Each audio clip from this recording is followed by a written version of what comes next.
What was your big impression from yesterday?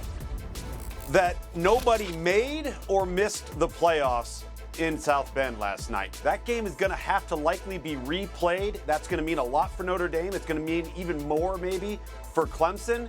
So we can't become prisoners of the moment of what happened last night, Notre Dame's big win.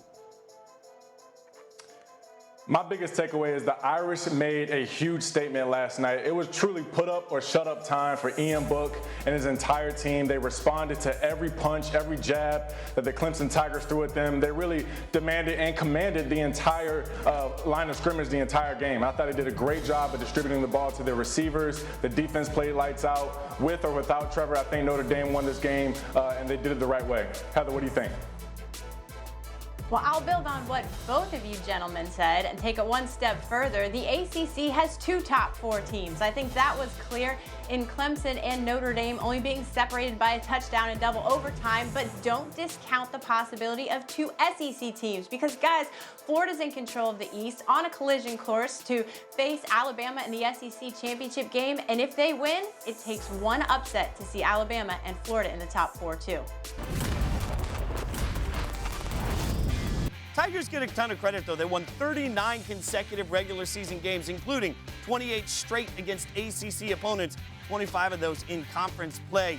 Clemson had won 14 on the road straight before going down in double overtime, as we said last night in South Bend. So, obviously, that sort of game gives us a ton to react to. I want to go back to Tom Luginbill. Tom, you said earlier in your kickoff, you commented on this. So, when you look at Notre Dame, this one game doesn't put them into the playoffs for you?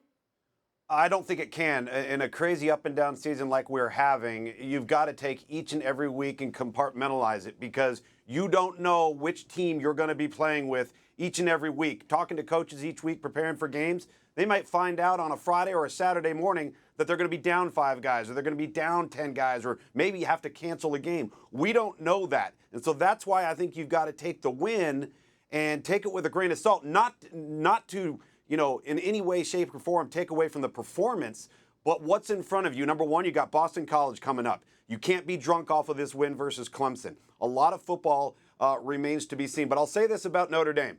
They are 30-3 in their last 33 games, so they know how to win. But what they did last night was something they hadn't done before, is they beat a team in 2 ways. They beat a team that was athletically superior to them, and they beat them because they were better in the trenches. Kudos to Notre Dame on those 2 areas. All right. Thanks for watching ESPN on YouTube. For live streaming, sports, and premium content, subscribe to ESPN+.